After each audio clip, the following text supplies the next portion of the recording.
Bueno, pues continuamos con el siguiente punto del orden del día, la comparecencia de don José Ignacio Casajús Pontaque, secretario autonómico de Escuelas Católicas de Aragón. Le recordaba ahora los turnos de intervención. Tiene usted un turno de palabra de 10 minutos.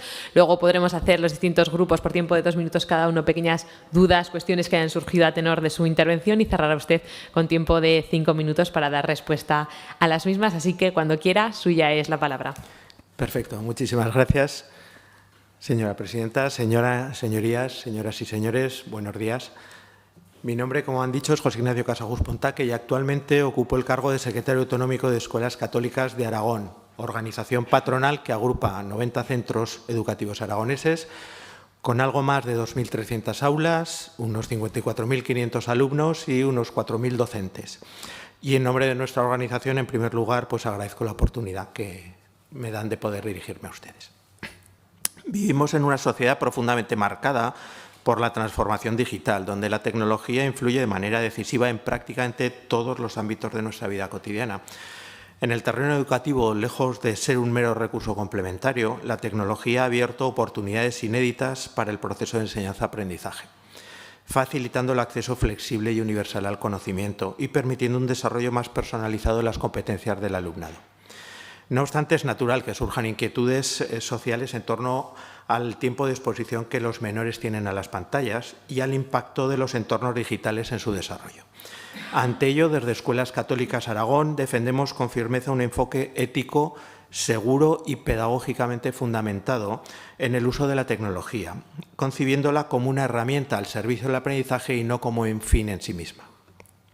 En primer lugar, de mi intervención me gustaría enmarcarla dentro de lo que es el ámbito teórico y legislativo. La tecnología permite un acceso más amplio y flexible de la información. Según Castells en 2001, la sociedad de la información ha transformado la manera en la que accedemos y procesamos el conocimiento y permitiendo que la información esté disponible en cualquier momento y lugar. Además, las herramientas digitales permiten adaptar el contenido educativo a las necesidades individuales de cada alumno y alumna.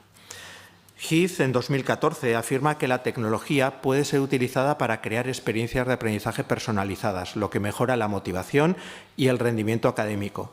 Sin embargo, es el profesor quien tiene la capacidad de identificar las necesidades específicas de cada alumno y alumna y adaptar esos recursos pedagógicos y la metodología para satisfacer esas necesidades, demostrando el papel insustituible en el proceso educativo que tienen los docentes. El uso de la tecnología en el aula facilita la colaboración entre el alumnado. Johnson y Johnson, en 2004, defienden el uso de las herramientas digitales colaborativas en línea para mejorar las habilidades de trabajo en equipo y la comunicación entre los estudiantes. Del mismo modo, la tecnología permite nuevas formas de expresión y la comunicación entre los estudiantes. Y, a su vez, de creación y de creatividad, fomentando la creatividad entre el alumnado. El uso pedagógico de las herramientas digitales en nuestras instituciones está sustentado por la Ley Orgánica 3/2020 de 29 de diciembre, más comúnmente conocida como la LOMLOE, ley en vigor, el Marco Europeo para la Competencia Digital de los Educadores, el Marco de Referencia de la Competencia Digital Docente, los proyectos educativos institucionales y los planes TIC-TAC de cada centro. La Ley Orgánica 3/2020, la LOMLOE, reconoce la competencia digital como una competencia clave que debe ser adquirida por el alumnado. Esta competencia implica el uso seguro, saludable, sostenible, crítico y responsable de las tecnologías digitales para el aprendizaje, el trabajo y la participación en la sociedad. A lo largo de la normativa se hace presente la importancia de la competencia digital para la educación. En el preámbulo se hace referencia a la necesidad de que el sistema educativo dé respuesta a esta realidad social e incluya un enfoque de la competencia digital más moderno y amplio, acorde con las recomendaciones europeas relativas a las competencias clave para el aprendizaje permanente. Con el objetivo de que el sistema educativo adopte el lugar que le corresponde en el cambio digital, se incluye la atención al desarrollo de la competencia digital del alumnado de todas las etapas educativas. Además, se indica que la competencia audiovisual y la competencia digital se deberán trabajar en todas las áreas. Por no abundar más, así se hacen los artículos 12, 19, 24 o 110 de la misma. Y sí que me gustaría detenerme en la disposición adicional 10ª de la LOMLOE, que dice Plan de contingencia para situaciones de emergencia. Establece que dicho plan contendrá las medidas que garanticen la competencia digital del alumnado y el profesorado A nivel europeo, el Marco Europeo de Competencias Digitales y el Marco Europeo para la Competencia Digital de los Educadores, que definen las competencias digitales de la ciudadanía y del profesorado respectivamente, proporcionan además unas guías claras para la formación docente y para la planificación de las políticas educativas eficaces. Teniendo todo esto en cuenta, nuestros centros, de manera coherente con este marco normativo, han desarrollado planes TIC-TAC, proyectos educativos de centro y otros instrumentos de gestión pedagógica que les permiten integrar la tecnología de forma ordenada y adaptada a sus propias realidades. Una vez que hemos visto este marco teórico y legislativo, me gustaría hacer una breve pincelada también histórica, por decir de alguna manera, desde la Escuela 2.0 hasta la pandemia. Conviene recordar que la transformación digital de nuestras aulas no surge de improviso. El programa Escuela 2.0, desarrollado entre el 2009 y el 2012, supuso un punto de inflexión al dotar a los centros de recursos tecnológicos básicos y al impulsar la formación del profesorado en competencias digitales. Aquella inversión permitió una evolución metodológica significativa, donde el aprendizaje dejó de ser lineal y unidireccional, profesor-alumno, para abrirse paso a modelos más colaborativos, personalizados y participativos. Gracias a estos avances, cuando la pandemia de marzo del 2020 obligó a cerrar las aulas, nuestras instituciones pudieron responder de manera ágil y efectiva, garantizando la continuidad del aprendizaje incluso en situaciones de confinamiento. Cabe destacar asimismo también el rol compensador de la escuela frente a desigualdades sociales. Muchos centros pusieron a disposición del alumnado los equipos que tenían en los centros educativos. Tecnología y atención a la diversidad. También es un punto que me gustaría destacar. El impacto de la tecnología en la atención a la diversidad es innegable. En el caso del alumnado con necesidades educativas especiales, la digitalización de las aulas permite itinerarios personalizados, programas específicos y adaptaciones curriculares que difícilmente serían posibles sin recursos tecnológicos. Este enfoque responde a una realidad educativa incuestionable. Nuestras aulas son cada vez más heterogéneas y las herramientas digitales nos ofrecen la posibilidad de atender a diferentes ritmos y estilos de aprendizaje, favoreciendo la inclusión y el éxito escolar de todos los estudiantes. Autonomía de centro, el factor clave para nosotros en esta exposición. Para nosotros es la clave para una integración eficaz. Si algo nos ha enseñado la experiencia es que no existe un modelo único de integración de la tecnología. Cada centro educativo es una realidad singular, con su propio contexto social, cultural y económico, y con comunidades educativas que conocen de primera mano las necesidades concretas de su alumnado. Por ello, defendemos con firmeza el principio de autonomía de centro, recogido en la legislación vigente, como un elemento esencial para garantizar que las decisiones pedagógicas, metodológicas y tecnológicas se adopten de manera contextualizada. La autonomía no significa una ausencia de regulación. Al contrario, implica una libertad responsable para diseñar proyectos educativos adaptados a la normativa y a los objetivos del sistema, pero con capacidad de innovación y de respuesta rápida ante nuevos retos. Esta autonomía permite, por un lado, adecuar metodologías al perfil del alumnado y al entorno socioeconómico, priorizar inversiones tecnológicas según las necesidades detectadas en cada comunidad educativa, favorecer la innovación mediante proyectos experimentales y buenas prácticas que luego pueden replicarse en otros contextos y garantizar la participación de las familias y de toda la comunidad educativa en el diseño de proyectos tecnológicos. En definitiva, la autonomía de centro es el mejor garante de que el uso de la tecnología se traduzca en una educación de calidad, inclusiva y orientada al desarrollo integral de la persona. En conclusión, señorías, la transformación digital no es una opción, sino una realidad ineludible. Las escuelas no pueden ni deben permanecer al margen de ella. Antes bien, tienen el deber de liderar su integración ética, pedagógica y responsable. Para lograrlo es imprescindible confiar en la capacidad de decisión de los equipos directivos, del profesorado, de las comunidades educativas, que conocen mejor que nadie a su alumnado. No puede ser que la respuesta ante un problema sea prohibir. En educación estamos para educar. Desde Escuelas Católicas Aragón reafirmamos nuestro compromiso con la innovación educativa, con el uso seguro y saludable de la tecnología y con la defensa de la autonomía de los centros educativos como elemento estratégico para garantizar la equidad y la excelencia de nuestro sistema educativo. Muchas gracias. Pues muchas gracias, señor Casajús. Ahora, si les parece, comenzamos con el turno de cuestiones, empezando por el Partido Aragonés. Señor Izquierdo. Gracias, presidenta. Bienvenido y muchas gracias por su exposición. Le voy a plantear dos cuestiones. La primera, nosotros el otro día ya lo comentamos, algún ponente, en los estudios en los que se habla de la afección que genera en los jóvenes o en los estudiantes las cuestiones tecnológicas, no vemos la diferenciación, o por lo menos no la hemos sabido encontrar, entre el ámbito educativo y el ámbito familiar. Y es algo que cuanto más les escuchamos, cuanto más vamos viendo sus planteamientos, más nos preocupa, porque parece que solo centramos la preocupación de qué va a pasar con el niño o niña que se ve afectado por la tecnología en el colegio, que precisamente allí hay alguien que le monitoriza, alguien que por lo menos a nuestro entender, es un entorno seguro. Y luego, sin embargo, vemos que se encierran en su habitación y cualquier padre o madre que me escuche lo va a entender, se encierran en su habitación y pensamos que sabemos lo que están haciendo y no lo sabemos. El otro día hablábamos de la polémica con el juego Roblox, que ha sido, yo creo que todos nos ha impactado un poco pensar que nuestro hijo o nuestra hija puede estar en una comunidad en la que nosotros entramos, no vemos nada y, sin embargo, puede haber un mundo paralelo que ellos tienen creado en el que, pues, hombre, se puede afectar incluso a su integridad sexual, ¿no? Esa es la primera. Parece que todos estamos muy centrados en el ámbito educativo y quizás debería ser, no lo sé, el que menos nos debería preocupar, ¿no? Esa es la primera. Y luego, en algunas intervenciones, en algunos estudios, se deja entrever, que no sé si es algo, nosotros pensamos que no, usted piensa que el entorno educativo es un entorno seguro, porque de esto también se habla mucho, ¿no?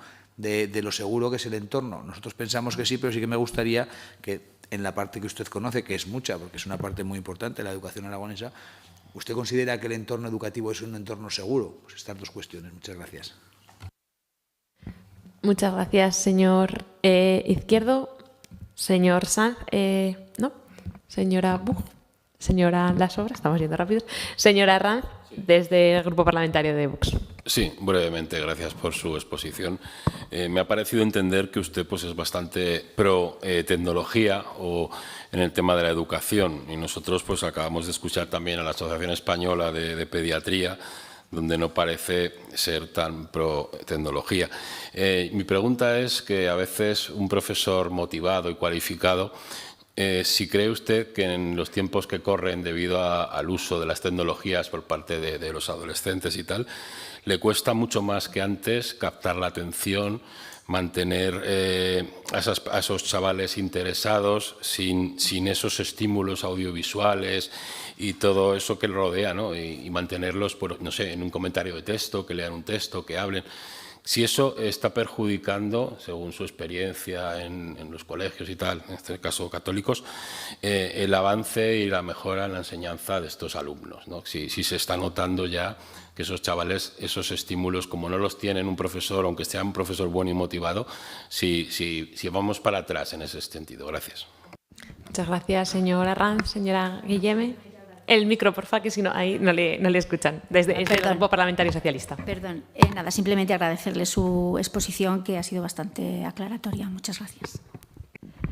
Muchas gracias. Bueno, pues ahora me toca a mí, en mi condición de portavoz del Grupo Parlamentario Popular. Sí que me gustaría plantearle distintas cuestiones, porque usted en su intervención ha puesto el foco en la autonomía de los centros, que considera esencial. Entonces, mi primera pregunta va dirigida en ese sentido. ¿Qué mecanismos de equilibrio propondría usted entre la necesaria autonomía pedagógica de los centros, pero también el interés general de proteger a los menores frente al uso de las pantallas?